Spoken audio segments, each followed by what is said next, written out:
The Democrat sweep in the key U.S. elections. To talk about it, let me welcome Ambassador Prabhu Dayal, former senior diplomat, joining us from Gurgaon.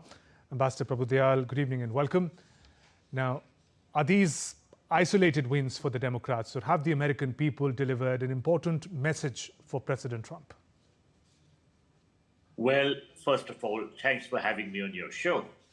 These are very important results, and certainly a message has been sent across to the US government led by the Republican President Donald Trump. There is growing concern in the United States about certain issues such as inflation, the rising cost of living, and the problems which the common person is facing. So it is not a small matter that the Democratic Party has won significantly in very key states, such as New Jersey and Virginia, as also the fact that a Democratic candidate has won the prestigious election of the New York mayor. There are also some gains which have been notched up in other states, like, for instance, California, where the Democratic government wanted a redrawing of the political map, the constituencies, which the Republicans were opposing. So these are not small matters. These are significant. There is a message. But most importantly, there is a lot of significance being attached to the election of Zohran Mamdani as the New York City's mayor. At 34, he is the city's youngest mayor in over a century, and its first Muslim and Indian American mayor, which represents a new diverse face for the Democratic Party. Now, our discussion on this subject is significant because the position of the mayor of New York City is considered extremely important. New York City is a global hub with immense importance in finance, culture, media, and international diplomacy. It is the most populous city in the United States and a key player on the world stage. It is often referred to as the financial capital of the world. It is also the headquarters of the United Nations.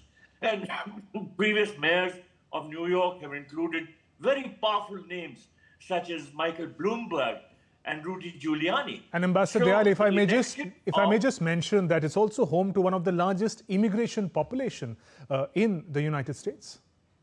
Yes, indeed. And for this reason, for many in India and the Indian diaspora in the United States, the election of a person of Indian origin to lead America's largest and one of its most influential cities is a source of pride and a sign of the community's success and integration into American life. However, Mamdani has been a critic of India's current BJP-led government, led by Prime Minister Shri Narendra Modi. And this stance has drawn significant and strong reactions, as also anger from some Hindu-American groups, highlighting existing political and sectarian divides within the Indian-American community itself.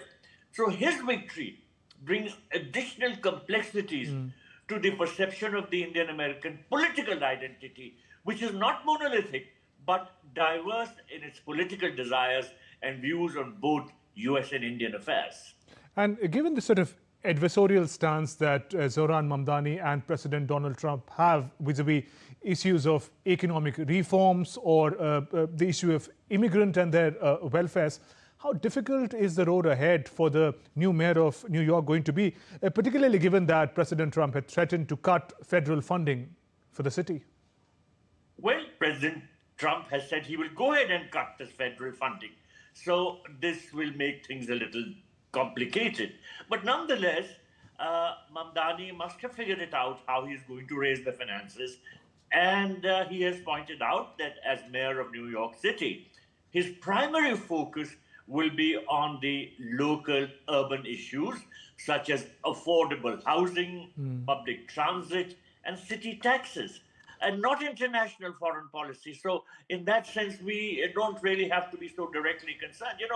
The main effect for India will largely be symbolic, affirming the rise of the diaspora, but also highlighting ideological differences. And he will not be able to have any direct role in regard to diplomatic issues. So his election will not impact India any direct or significant manner. Sure. And if you talk about President Trump, he has refused to take any responsibility for the setback for the Republicans. In fact, he's blamed on the shutdown. It's one of the longest in U.S. history already. But he's also responsible for that shutdown to have continued. Yes, you're right. In fact, the shutdown, I understand, is causing a lot of unhappiness in the United States. And perhaps that is one reason why the Democrats have won in so many different states and so many different elections. New York, in particular, seems to be getting impacted by the shutdown because of the size and the importance of the city. So there is no doubt that the Republican Party will lay some responsibility on the shoulders of President Trump. But as things stand at the moment, the party divides are getting more highlighted between the Republicans on one side and the Democrats on the other. Right. And what do these wins mean for the Democratic Party? They did not really come across as a cohesive force in the run-up to the elections, but what can they take from these big wins? Well, the Democratic Party has good reason to be happy because after the election of President Trump, they were quite shattered and, in fact, down in the dumps because they were viewing their political prospects as not too good at that moment.